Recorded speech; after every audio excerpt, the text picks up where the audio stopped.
Baiklah anak-anak, coba perhatikan ketiga gambar tersebut. Manakah dari ketiga gambar tersebut yang belum menunjukkan tanda-tanda balik?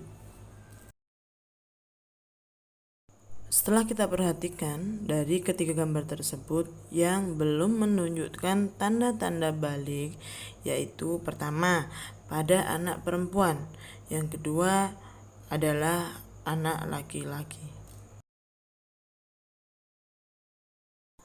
Apa itu balik?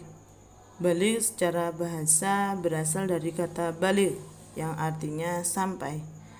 Sedangkan secara istilah, balik artinya telah sampai usia seseorang pada kedewasaan. Adapun untuk tanda-tanda balik yaitu sebagai berikut. Pertama, haid untuk anak perempuan yang berusia minimal 9 tahun. Yang kedua adalah ihtilam atau mimpi basah, yaitu untuk anak laki-laki yang berusia minimal 9 tahun.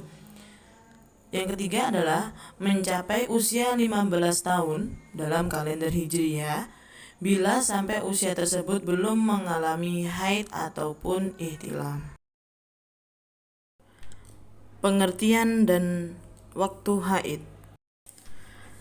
Haid secara bahasa adalah aliran atau sesuatu yang mengalir. Sedangkan secara istilah, haid adalah darah yang keluar dari rahim seorang wanita pada waktu-waktu tertentu yang bukan karena disebabkan oleh suatu penyakit atau karena melahirkan. Selanjutnya, untuk waktu haid yaitu yang pertama, waktu minimal haid adalah sehari semalam.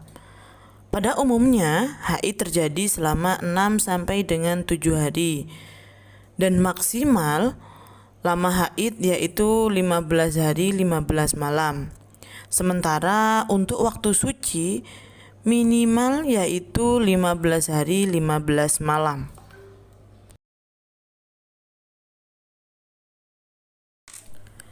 Sedangkan tanda balik untuk anak laki-laki yaitu mimpi basah atau ihtilam. Mimpi basah terjadi ketika seorang laki-laki tidur, kemudian saat bangun sudah mengeluarkan mani atau sperma. Mimpi basah merupakan sebuah hadas besar yang mana menyebabkan seseorang harus mandi dahulu ketika hendak melaksanakan ibadah. Hal-hal yang dilarang bagi perempuan dan laki-laki yang sedang junub. Yang pertama adalah sholat, yaitu baik sholat fardu atau sholat sunnah. Yang kedua adalah puasa. Untuk puasa wajib maka harus diqodho atau diganti puasa wajibnya pada hari yang lain. Yang ketiga adalah tawaf atau mengelilingi Ka'bah. Yang keempat adalah menyentuh mushaf dan membaca Al-Quran. Yang selanjutnya adalah i'tikaf atau berdiam diri di masjid.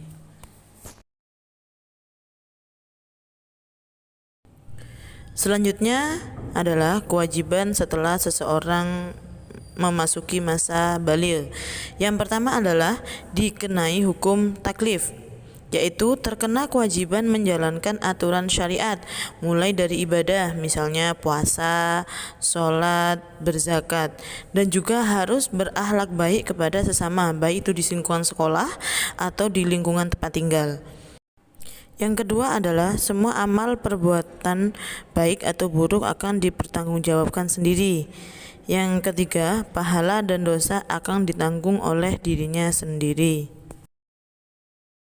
Rasulullah Shallallahu Alaihi Wasallam bersabda, "Rufi'al qalamu an thalathatin, anil majnuni hatta yafiqa, wa anin naimi hatta yastayqidha, wa anis sabiyyi hatta yahtalima."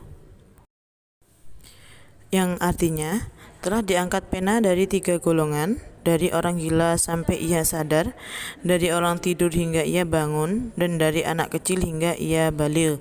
Hadis riwayat Damiri. Dari hadis tersebut dapat kita pahami bahwa ketika anak itu sudah masuk akil balik, maka semua perbuatannya, semua ibadahnya akan dikenakan kewajiban atas dirinya. Sehingga akan dipertanggungjawabkan nanti. Demikianlah tadi anak-anak pembahasan kita pada saat ini. Semoga kalian dapat memahami. Tetap jaga kesehatan. Wassalamualaikum warahmatullahi wabarakatuh.